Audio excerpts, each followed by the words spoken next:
साहित्य ज्ञान चैनल में आप सभी का स्वागत है। जिन छात्रों ने अभी तक चैनल को सब्सक्राइब नहीं किया है वे सब्सक्राइब कर लें और बेल आइकन को प्रेस कर लें, जिससे चैनल से जुड़ी हुई सूचनाएं आपको समय से मिलती रहें। प्यारे छात्रों, आज मैं आपको बाल महाभारत का 11वां चैप्टर पढ़ाऊंगा, जिसका शीर्षक है द्रौपदी स्वयंवर। अर्थात इसमें द्रौपदी स्वयंवर की कहानी बताई गई है। द्रौपदी स्वयंवर की कहानी इसमें समाहित की गई है। छात्रों, जिस समय पांडव एक चक्रा नगरी में ब्राह्मणों के वेश में जीवन बिता रहे थे, उन्हीं दिनों पांचाल नरेश की कन्या द्रौपदी के स्वयंवर की तैयारियां होने लगी। एक चक्रा नगरी के ब्राह्मणों के झुंड पांचाल देश के लिए रवाना हुए। पांडव भी उनके साथ ही हो लिए। पांचों भाई माता कुंती के साथ किसी कुम्हार की झोपड़ी में आ टिके। छात्रों, पहले इतना समझ लीजिए, फिर आगे हम चलते हैं। यहां पर यह बताना जरूरी है कि जो पिछला चैप्टर आप लोगों ने पढ़ा था, चैप्टर 10 जो था आपका, जिसमें पांडवों की रक्षा शीर्षक था, उसमें मैंने आपको कहानी बताया था कि जब वो एक चक्रा नगरी में ब्राह्मण के यहाँ रह रहे थे, उसी समय उन्होंने एक बकासुर नाम के राक्षस का भीम ने वध किया था, क्योंकि वहां के लोगों को वो खा जाया करता था। तो जब वहां पर ही वो रह रहे थे, उसी ब्राह्मण के यहाँ रह रहे थे, उसी समय क्या होता है कि पांचाल नरेश जो द्रुपद थे, उनकी जो पुत्री थी द्रौपदी, उनका विवाह होने जा रहा था। उनके विवाह के स्वयंवर की तैयारियां चल रही थीं। तो वहां के भी ब्राह्मण, जो एक चक्रा नगरी के ब्राह्मण थे, वो भी इस स्वयंवर में सम्मिलित होने के लिए, इस स्वयंवर को देखने के लिए वहां जाते हैं। तो पांडव क्या करते हैं? पांडव भी उनके साथ ही वहां चले जाते हैं। पांचों भाई और माता कुंती किसी कुम्हार की झोपड़ी में आकर के टिक जाते हैं पांचाल नरेश के देश में। आगे देखिए क्या होता है। पांचाल देश में भी पांडव ब्राह्मण वेश ही धारण किए रहे। इस कारण कोई उनको पहचान ना सका। स्वयंवर मंडप में एक बृहदाकार धनुष रखा हुआ था, जिसकी डोरी तारों की बनी हुई थी। ऊपर काफी ऊंचाई पर एक सोने की मछली टंगी हुई थी, जिसके नीचे एक चमकदार यंत्र बड़े वेग से घूम रहा था। राजा द्रुपद ने घोषणा की थी कि जो राजकुमार पानी में प्रतिबिंब देखकर उस भारी धनुष से तीर चलाकर ऊपर टंगे हुए निशाने को, अर्थात मछली को गिरा देगा, उसी को द्रौपदी वरमाला पहनाएंगी। छात्रों, यहां पर अब हम इतना एक बार समझ लेते हैं। जब पांचाल देश पहुंचते हैं पांडव, वे अपने ब्राह्मण वेश में ही रहते हैं, जिससे कोई उन्हें पहचान न सके। स्वयंवर मंडप में क्या स्थिति थी? वहां पर एक बहुत ही बृहदाकार, मतलब बहुत ही बड़ा धनुष रखा हुआ था, जिसकी डोरी जो थी वो तारों की बनी हुई थी, और ऊपर काफी ऊंचाई पर, बहुत ऊंचाई पर एक मछली टंगी हुई थी, और उसके नीचे एक चमकदार यंत्र घूम रहा था। राजा द्रुपद ने ऐसी घोषणा किया था कि इस धनुष को जो भी उठा करके, नीचे पानी रखा हुआ था जो, उसमें प्रतिबिंब देख करके मछली पर जो निशाना साधेगा, उसी के साथ मैं अपनी पुत्री द्रौपदी का विवाह करूंगा। इस प्रकार से उन्होंने घोषणा किया था, उन्होंने शर्त रखा था। आगे देखिए कहानी में क्या होता है।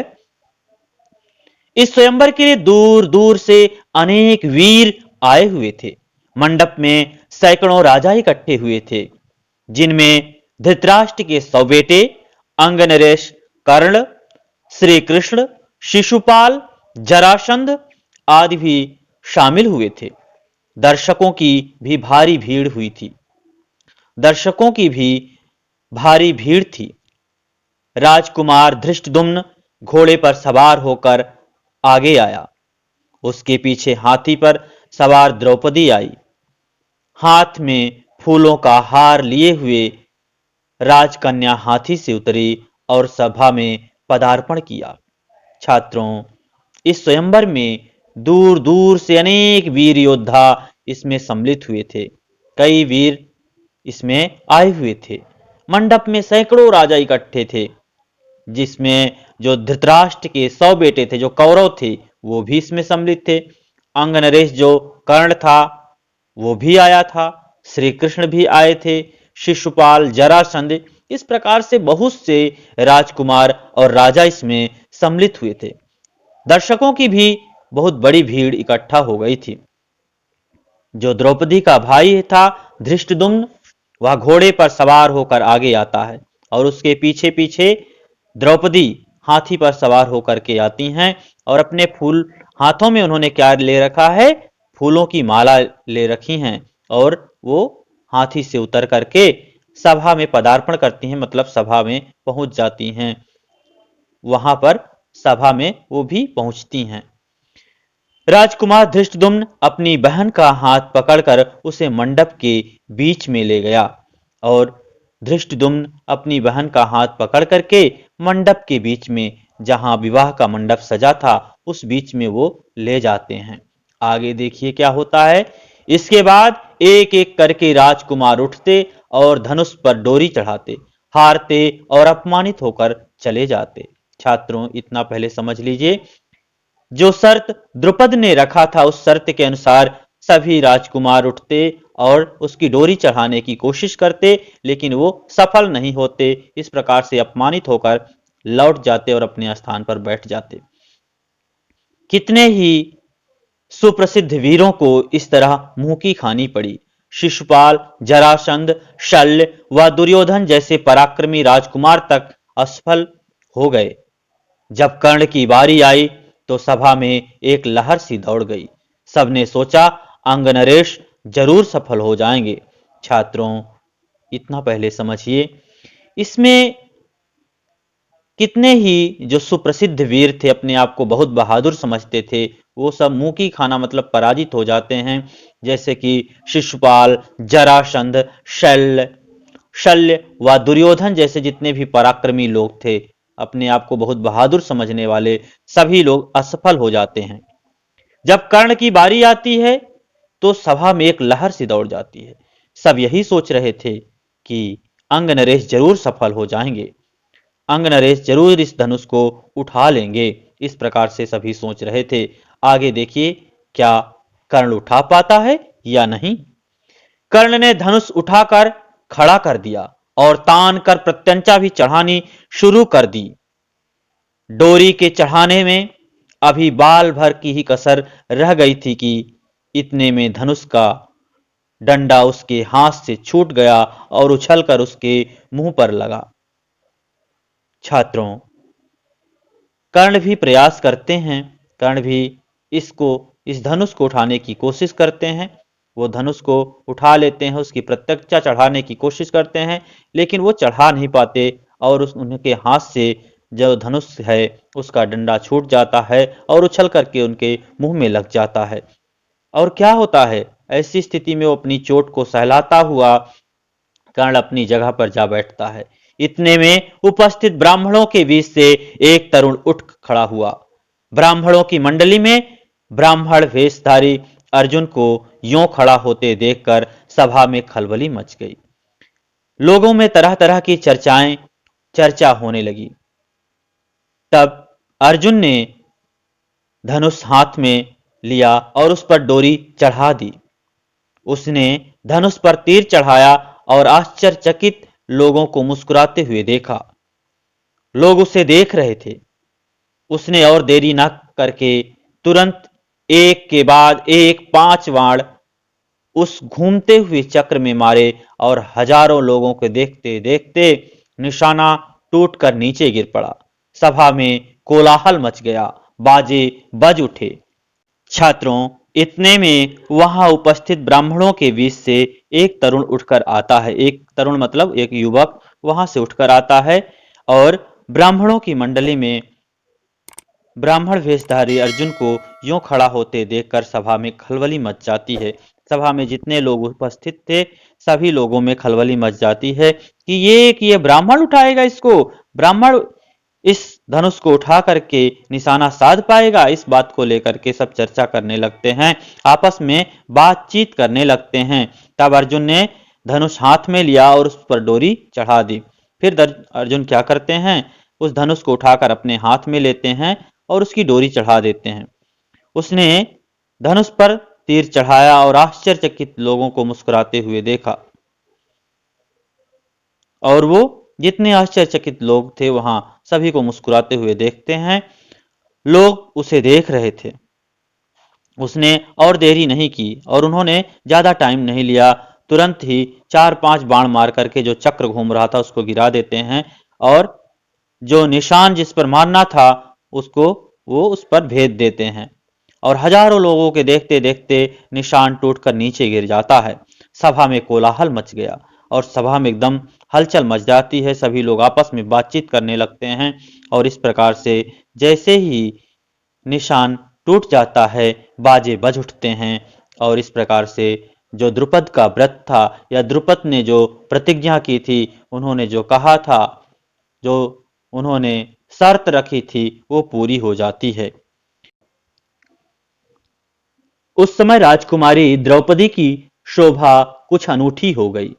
वह आगे बढ़ी और सकुचाते हुए, छात्रों इतना पहले समझ लीजिए फिर अगले पैराग्राफ में चलते हैं। यहां पर यह बताया जा रहा है कि जो द्रुपद की पुत्री हैं द्रौपदी, उनकी शोभा बहुत ही सुंदर, इस समय अनूठी थी। इस समय वो बहुत ही सुंदर लग रही थी। वह आगे बढ़ती हैं, वो थोड़ा सा सकुचाती हैं, फिर भी वो प्रसन्नता पूर्वक ब्राह्मण के वेश में खड़े अर्जुन को वरमाला अपनी पहना देती हैं। थोड़ा सा वो सकुचाती हैं कि कौन है ये, कैसे है, लेकिन फिर भी वो जिसने शर्त जीता था उसके गले में अपनी जो हाथों में वरमाला ली थी उसको पहना देती हैं। माता को यह समाचार सुनाने के लिए युधिष्ठिर, नकुल और सहदेव तीनों भाई मंडप से उठकर चले गए, परंतु भीम नहीं गया। उसे भय था कि निराश राजकुमार कहीं अर्जुन को कुछ कर ना बैठे। भीमसेन का अनुमान ठीक ही निकला। राजकुमारों में बड़ी हलचल मच गई। उन्होंने शोर मचाया। राजकुमारों का जोश बढ़ता गया। ऐसा प्रतीत हुआ कि भारी विप्लव मच जाएगा। यह हाल देखकर श्री कृष्ण, बलराम और कुछ राजा जो वहां पर थे विप्लव मचाने वाले राजकुमारों को समझाने लगे। वे समझाते रहे और इस बीच भीम और अर्जुन द्रौपदी को लेकर के कुम्हार की कुटिया की ओर चल दिए। छात्रों, जिस समय ये मंडप में अर्जुन इस प्रकार से उस निशान पर अपना तीर चला देते हैं, वो जीत जाते हैं और एक तरफ अर्जुन के गले में वरमाला पहना देती हैं द्रौपदी। तो वहां पर उनके जो बड़े भाई थे युधिष्ठिर और जो छोटे भाई थे नकुल और सहदेव, वहां से मंडप से निकल करके माता को ये संदेश देने के लिए जाते हैं। और लेकिन भीम उनके साथ नहीं जाते, वे वहीं पर रुके रहते हैं। उनको भय था कि ये जो राजकुमार निराश हुए हैं, जो इसमें सफल नहीं हुए हैं, वो जरूर कुछ न कुछ शरारत करेंगे, कहीं वो अर्जुन से संघर्ष न करें, इसलिए वो वहीं पर रुक जाते हैं। और उनका अनुमान भी सही निकला। वो जो सोच रहे थे बिल्कुल सही सोच रहे थे। राजकुमारों में हलचल मच गई। जितने वहां पर राजकुमार बैठे हुए थे सब हलचल उनके बीच में मच गई। इस प्रकार से जब एक ब्राह्मण इस शर्त को जीत लेता है तो सभी वहां पर परेशान होने लगते हैं। वो शोर मचाना शुरू करते हैं और राजकुमारों का जोश बढ़ता जाता है। वो चाहते थे कि किसी भी प्रकार से इस ब्राह्मण से इस राजकुमारी को छीन लें। ऐसा प्रतीत हुआ कि भारी विप्लव मच जाएगा। ऐसा लग रहा था कि बहुत बड़ा संघर्ष हो जाएगा। विप्लव मतलब होना कि एक प्रकार से उलट पलट हो जाना, मतलब बहुत ज्यादा संघर्ष होने की संभावना जब दिखी तो श्री कृष्ण और बलराम और कुछ ऐसे ही राजा उन जितने विप्लव मचाने वाले लोग राजकुमार थे उनको समझाने लगते हैं। जब वो लोग समझा रहे थे तभी वहां पर भीम, अर्जुन द्रौपदी को साथ लेकर कुम्हार की कुटिया की ओर चले जाते हैं। वो लोग निकल जाते हैं। जब भीम और अर्जुन द्रौपदी को साथ लेकर सभा से जाने लगे तो द्रुपद का पुत्र धृष्टद्युम्न क्या करता है, चुपके से उनके पीछे हो लिया। कुम्हार की कुटिया में उसने जो देखा उससे उसके आश्चर्य की सीमा ना रही। वह तुरंत लौट आया और अपने पिता से बोला, पिताजी, मुझे तो ऐसा लगता है कि ये लोग कहीं पांडव ना हो। बहन द्रौपदी उस युवक की मृगछाला पकड़े हुए जब जाने लगी तो मैं भी उसके पीछे हो लिया। वे एक कुम्हार की झोपड़ी में जा पहुंचे। वहां अग्निशिखा की भांति एक तेजस्वी देवी बैठी हुई थी। वहां जो बातें हुई उनसे मुझे विश्वास हो गया कि वह कुंती देवी ही होनी चाहिए। छात्रों, जब अर्जुन के साथ द्रौपदी जाने लगती हैं तो उनका भाई जो धृष्टद्युम्न है वो चुपके से उनके पीछे हो लेता है, ये जानने के लिए कि ये कौन है। जब वो कुम्हार की कुटिया में पहुंचते हैं तब धृष्टद्युम्न वहां की स्थितियों को देखकर बहुत ही आश्चर्य में पड़ जाता है और वो वहां से तुरंत लौट करके अपने पिता के पास आता है और बताता है वहां की स्थितियों के बारे में कि पिताजी, मुझे लगता है कि ये कहीं पांडव तो नहीं है। क्योंकि जब बहन द्रौपदी उसके साथ जा रही थी उस युवक के साथ तो मैं भी पीछे पीछे गया था और उस कुम्हार की झोपड़ी में मैं पहुंचा और वहां पर मैं देखा कि अग्निशिखा के समान, अग्निशिखा मतलब आग की लपट के समान एकदम तेजस्वी, अग्निशिखा यहां दिया है ना, अग्निशिखा के समान मतलब आग की लपटों के समान तेजस्वी वहां पर एक देवी बैठी हुई है। और वह वहां जो बातें हो रही थी उससे मुझे ऐसा लगता है कि वो कुंती ही हो सकती हैं, माता कुंती ही वो हो सकती है। इस प्रकार से धृष्टद्युम्न अपने पिता से बताते हैं। तब राजा द्रुपद के बुलावा भेजने पर पांचों भाई माता कुंती और द्रौपदी को साथ लेकर राजभवन पहुंचे।